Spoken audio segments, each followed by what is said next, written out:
চ্যাটজিপিটির মাধ্যমে ইসলামের বিভিন্ন বিষয় জানতে চাই, সেখানে যেসব উত্তর দেওয়া হয় তার উপর নির্ভর করা যাবে কিনা।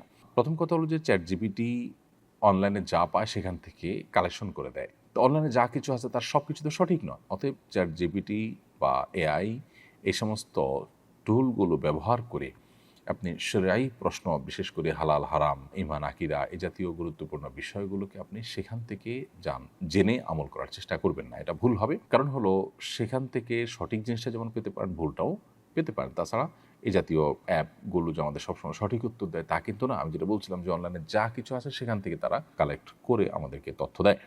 সো আপনি তাদের কাছ থেকে যদি তথ্য নেন এবং এটার উপর নির্ভর করেন তাহলে সেক্ষেত্রে আপনি ভুল সিদ্ধান্তে উপনীত হতে পারেন। এজন্য যদি সেখান থেকে কোনো কিছু পান সেটা যদি ক্রস চেক করে আপনি সঠিক বেঠিক যাচাই করে নিতে পারেন তাহলে সেটা ঠিক আছে, আর না হলে সেটা ঠিক হবে না। কোরআন এবং হাদিস ভিত্তিক এই যে ইলম, এই যে নলেজ, ইসলামিক নলেজ, এটা কিন্তু দ্বীনের অংশ, এটা আমাদের ধর্মের অংশ।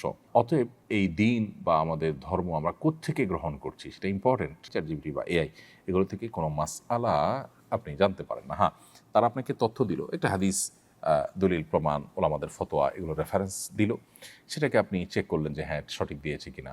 প্রয়োজনে তারা তো অনেক সময় ওয়েবসাইটে লিঙ্ক দেয়, সেই লিঙ্কে গিয়ে আপনি চেক করলেন, দেখলেন, এরপর ভিত্তি করে আপনি আমল করতে পারেন। অর্থাৎ সরাসরি তারা হালাল বা হারাম বলে দিল আর সেটার উপর আপনি আমল করলেন, এমনটি করা উচিত হবে না।